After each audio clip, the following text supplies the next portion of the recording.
પાઠ 6 લોહીની સગાઈ. ઈશ્વર પેટલીકર, સાહિત્ય પ્રકાર નવલિકા.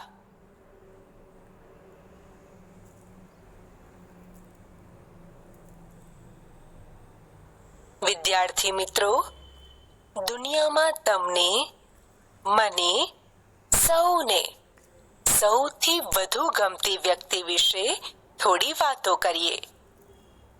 બા બેંકમાં સર્વિસ કરવા ક્યારેય ગઈ નહોતી અને રાત્રે લાયન્સ પાર્ટીમાં ગઈ હોય એવું યાદ પણ નથી.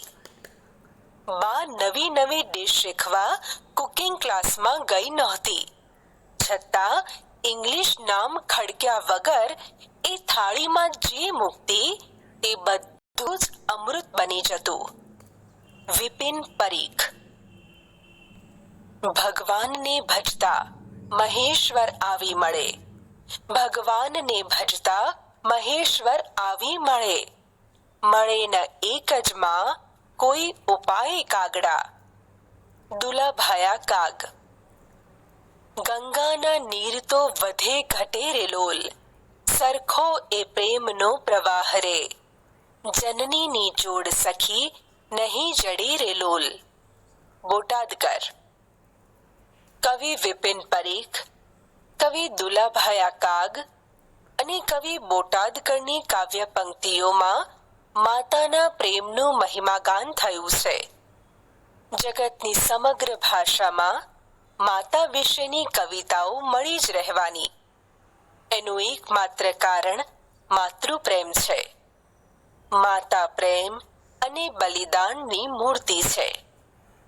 મિત્રો, ચાલો માતૃત્વનું નિરૂપણ કરતી લોહીની સગાઈ નવલિકા જોઈએ.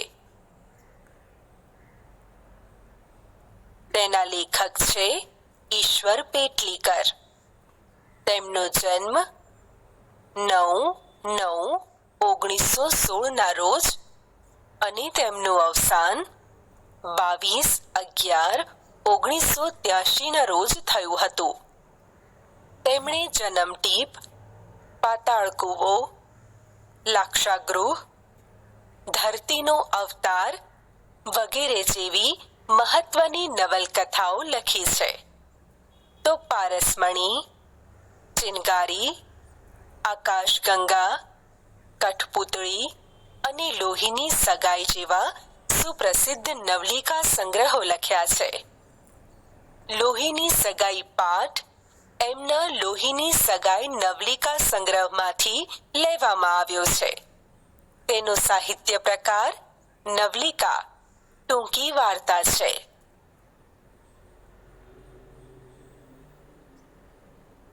મંગુને ગાંડાના દવાખાનામાં મૂકવાની સલાહ લોકો અમરત કાકીને આપતા ત્યારે એમની આંખમાં જળજળિયા આવી જતા અને દરેકને એ એક જ જવાબ આપતા, હું માં થઈને ચાકરી ન કરી શકું તો દવાખાનાવાળાને શી લાગણી હોય? ખોડા ઢોરને પાંજરાપોળમાં મૂકી આવવા જેવું જ એ તો કહેવાય. ચાકરી એટલે માવજત અથવા સેવા અને ખોડું એટલે પગે લંગડું. મિત્રો, પાઠની શરૂઆતમાં જ લેખકે દર્શાવી દીધું છે કે વિધવા અમરત કાકીને એક માનસિક રીતે અસ્થિર દીકરી છે. તેને તેઓ ગાંડાના દવાખાનામાં મૂકવા તૈયાર નથી. મંગુને દવાખાનામાં મૂકવાની વાતથી જ તેમની આંખો ભરાઈ આવે છે. તેઓ માં થઈને આ કામ કરી ન શકે. અમરત કાકીની આ ગ્રંથિ જાહેર થઈ ગયા પછી કોઈ એમને એવી વાત કરતું નહીં. જન્મની ગાંડી ને મૂંગી દીકરીને એ જે રીતે ઉછેરતા, ચાકરી કરતા અને લાડ લડાવતા એ પ્રત્યક્ષ જોઈ લોકો એમના વખાણ પણ કરતા કે આવી રીતે ગાંડી દીકરીને તો અમરત કાકી જ ઉછેરી શકે. બીજાને ઘેર હોય તો ભૂખી તરસી ક્યારની મરી ગઈ હોય અને જીવતી હોય તો પણ આવું હૃષ્ટપૃષ્ટ શરીર તો ન જ હોય. ગ્રંથિ જાહેર થઈ જવી રૂઢિપ્રયોગનો અર્થ ગેરસમજની ખબર પડી જવી. ગ્રંથિ એટલે ગેરસમજ, પ્રત્યક્ષ એટલે આંખ સામે અને હૃષ્ટપુષ્ટ એટલે ભરાવદાર શરીર. પ્રત્યક્ષ શબ્દનો વિરુદ્ધાર્થી પરોક્ષ અને વખાણનો વિરુદ્ધાર્થી નિંદા થાય. મંગુ સિવાય અમૃત કાકીને 3 સંતાનો હતા, 2 દીકરા અને 1 દીકરી. અમૃત કાકી એ 3 સંતાનોને વિસરી ગયા હોય તેમ એમનું સમગ્ર માતૃત્વ મંગુ ઉપર અભિષેક કરતું હતું. એટલે રજાઓમાં દીકરાઓ અવારનવાર ઘેર આવતા ત્યારે એમનું ઘર બાળ પૌત્ર પૌત્રીઓથી ખિલખિલાટ હસી ઉઠતું. છતાં દાદીમા તરીકે અમૃત કાકી હરખપદુડા થઈ જતા નહીં.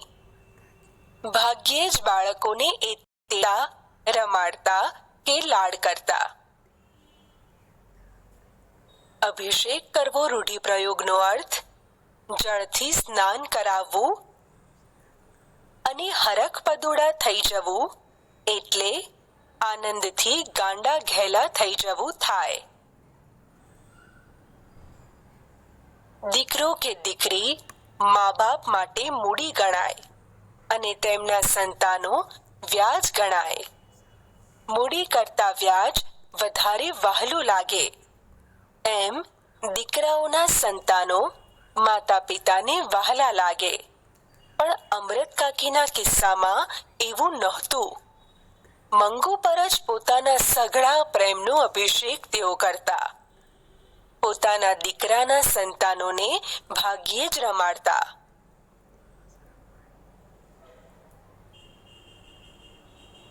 માના આ વર્તન વિશે દીકરાઓને કંઈ લાગતું નહીં, પણ વહુઓ સમસમી જતી. બંને વહુઓની પતિ આગળ આ એક જ ફરિયાદ હતી. દીકરાના બાળકો એમને દીઠા ગમતા નથી અને ગાંડા હીરાને છાતીએથી અળગો કરાતો નથી. સમસમી જવું રૂઢિપ્રયોગનો અર્થ મનમાં સમજી શાંત બેસી રહેવું અને છાતીએથી અળગો ન કરવું એટલે નજર આગળથી દૂર ન કરવું. દીકરી માને મોંએ જ સંભળાવી દેતી. મંગુને ખોટા લાડ લડાવીને તે જ વધારે ગાંડી કરી મૂકી છે. ટેવ પાડીએ તો ઢોરને ઝાડો પેશાબ ક્યાં કરાય અને ક્યાં ન કરાય તેનું ભાન આવે છે. તો 12 વર્ષની છોડી ગમે તેટલી ગાંડી હોય પણ એને ટેવ પાડી હોય તો શું એટલું ભાન ન આવે? એ મૂંગી છે પણ કઈ બેરી નથી કે આપણું કાને ન ધરે. ભૂલ કરે તો 2 લપડાક ચોડી દીધી હોય તો બીજી વખત તરત ભાન રાખે. મોંએ સંભળાવી દેવું રૂઢિપ્રયોગનો અર્થ મર્મ વચન કહેવા. ભાન એટલે સમજ. છોડી તળપદા શબ્દનો અર્થ છોકરી અથવા દીકરી. કાને ન ધરવું રૂઢિપ્રયોગનો અર્થ ધ્યાન ન દેવું. અને લપડાક ચોડી દેવી એટલે તમાચો મારી દેવો થાય. મૂંગો શબ્દનો વિરુદ્ધાર્થી શબ્દ વાચાળ થાય. દીકરી આગળ કંઈ બોલે તે પહેલા અમૃત કાકીની આંખો વરસવા માંડતી. દીકરીનું હૈયું પણ ભરાઈ આવતું, પરંતુ કઠણ કાળજુ કરી એ મનનો ડૂમો કાઢી નાખતી. તું કંઈ કાયમ બેસી રહેવાની નથી. ભાભીઓને પનારે એ પડશે ત્યારે રોજ એના મળમૂતર ધોવા જેટલી કોઈ આળપંપાળ નહીં કરે અને એ દુખી થઈ જશે. સહેજ અટકીને ધીમે સાદે એ કહેતી, દવાખાનામાં મૂકવાથી ડાઈ નહીં થવાની હોય તો નહીં થાય, પણ ઝાડો પેશાબ અને કપડાનું ભાન આવશે તોય બસ છે. ભાઈઓના ઘરમાં ભગવાને ધાન ઘણું આપ્યું છે. ભાભીઓ ટંકે ખાવા ન આપે એવી કજાત પણ નથી. આંખો વરસવા માંડવી રૂઢિપ્રયોગનો અર્થ આંખમાંથી આંસુ સરવા. હૈયું ભરાઈ આવવુંનો અર્થ દુઃખ કે લાગણીથી રડું રડું થઈ જવું. કઠણ કાળજું કરવુંનો અર્થ હૈયું મક્કમ કરવું. મનનો ડૂમો કાઢી નાખવો એટલે મનની મૂંઝવણ દૂર કરવી. અને પનારે પડવું રૂઢિપ્રયોગનો અર્થ ફરજિયાતપણે જવાબદારી ઉપાડવી થાય. આળ પંપાળ એટલે સારવાર. ટંક એટલે જમવાનો સમય. અને કજાત એટલે ખરાબ. અમૃત કાકીની બીજી દીકરી કમુ મંગુને ઝાડો અને પેશાબ કરવાનું ભાન નથી. એ ભાન આવે એ માટે તેને દવાખાનામાં મૂકવાનું કહે છે. પણ શું અમૃત કાકી એના માટે તૈયાર થશે? અમૃત કાકી લોકોને દવાખાના અંગે પાંજરાપોળની ઉપમા આપતા ત્યારે લોકો પરાયા તરીકે જે કહી શકતા નહીં તે દીકરી કહી નાખતી. દવાખાનું પાંજરાપોળ જેવું હશે અને કદાચ મંગુ મરી ગઈ તો એનો અને કુટુંબનો છુટકારો થશે. પાંજરાપોળ એટલે અશક્ત કે ઘરડા ઢોરને રાખવાનું સ્થળ. ઉપમા એટલે સરખામણી અને પરાયા એટલે પારકા. દીકરા કમાતા ધમાતા હોય, દીકરી સાસરે હિંડોળા ખાતે ઝૂલતી હોય ત્યારે હું માં થતી જાઉં એનો કંઈ અર્થ નથી. મંગુની સાચી માં બની રહું ત્યારે જ મારી લોહીની સગાઈ ખરી. એટલે દીકરી કહે કે દીકરાઓ કહે તો પણ મંગુને દવાખાના દ્વારા મોત ભણી ધકેલવા અમૃત કાકી તૈયાર ન હતા. હિંડોળા ખાતે ઝૂલવું રૂઢિપ્રયોગનો અર્થ સુખ સમૃદ્ધિમાં રાચવું. અરથ એટલે અર્થ. અને મોત ભણી ધકેલી દેવું એટલે મૃત્યુને શરણે કરવું.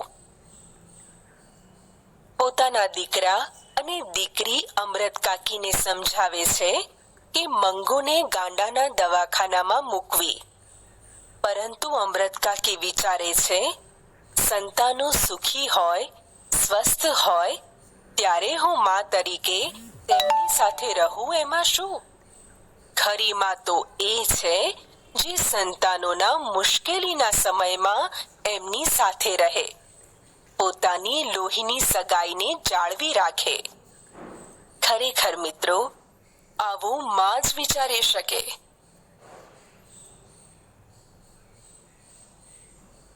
દીકરાઓ માના આ ભાવને સમજી ગયા હતા એટલે એ કોઈ વખત એવી વાત કરતા નહીં. ફક્ત દીકરાઓના મનમાં એક વસવસો હતો કે કોઈ તાલીમ પામેલી નર્સ કે ડાક્ટરની દેખરેખ નીચે એને રાખી હોય તો ટેવને લીધે કદાચ એને ઝાડો પેશાબ ને કપડાનું ભાન આવે. પરંતુ એવી સગવડ ઘર આગળ કરી શકાય તેમ હતું નહીં એટલે એ મૌન રહ્યા હતા. વસવસો એટલે અફસોસ. અને ભાન શબ્દનો વિરુદ્ધાર્થી શબ્દ બેભાન થાય. છતાં અમૃત કાકીએ એમની શ્રદ્ધા પ્રમાણેના ઉપચાર ચાલુ રાખ્યા હતા. દવા કરનારાઓ વણનોતર્યા ઘેર આવી પહોંચતા. શિલાજીત વેચનારા કે હિંગ વેચનારા મંગુને ગાંડી જાણતા પોતે દવા જાણે છે તેવો દાવો કરતા. અમૃત કાકી માનતા કે 1000 ઉપચાર કરીએ ત્યારે એક ટેકી લાગી જાય. એટલે બીજાને મન ગાંડી ઘેલી વાત એ ગંભીરતાથી સાંભળતા અને શ્રદ્ધાથી એનો અમલ કરતા. જોશીઓ અને ભુવાઓ પણ અવારનવાર બહારે ધાતા. એક જોશીએ ભાગ્યું હતું કે આવતા માગશર મહિનામાં એની દશા બદલાય છે, એટલે સારું થઈ જશે. ત્યારથી માગશર મહિનો અમૃત કાકીનો આરાધ્ય દેવ બની ગયો હતો. ઉપચાર એટલે ઉપાય. વણ નોતર્યા એટલે આમંત્રણ આપ્યા વગરના. શિલાજીત એટલે પથ્થરમાંથી ઝરતી ઔષધિ. દાવો કરવો રૂઢિપ્રયોગનો અર્થ હક રજૂ કરવો. ટેકી લાગી જવીનો અર્થ આધાર મળી જવો.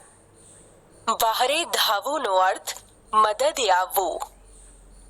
દશા બદલાવીનો અર્થ સ્થિતિ સુધરવી. અને આરાધ્ય એટલે પૂજનીય. નોતર્યા શબ્દનો વિરુદ્ધાર્થી શબ્દ વણ નોતર્યા થાય. મિત્રો, ડૂબતો માણસ તરણું શોધે એમ મંગુના સાજા થવાની કોઈ પણ તક અમૃત કાકી ચૂકી જવા કે બાકી રહેવા દેવા માંગતા નહોતા. જોશીએ માગશર મહિનામાં મંગુની દશા બદલાય છે એવું કહ્યું એટલે અમૃત કાકી માટે માગશર મહિનો પૂજનીય બની ગયો. કાગડોળે તેઓ માગશર મહિનાની રાહ જોવા લાગ્યા. માતાનું હૃદય કેવું હોય છે!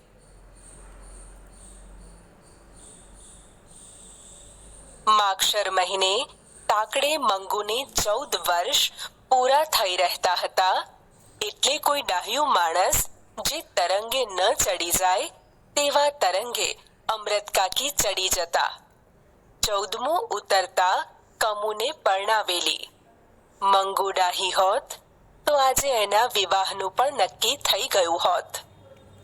જો માગશર મહિનામાં એને મટે તો મોઈનું રૂપ તો એવું છે કે મૂર્તિઓ એને જોતા સમો હા પાડી દે. અને જાણે એને મટ્યું હોય તેમે લગ્નની યોજના પણ વિચારવા મંડી જતા. તાકડે તળપદા શબ્દનો અર્થ તે સમયે થાય. તરંગે ચડી જવું રૂઢિપ્રયોગનો અર્થ વિચારે ચડી જવું થાય. અને જોતા સમો એટલે જોતા જ. એક વખત મંગુ ડાહ્યાની માફક ચોકડી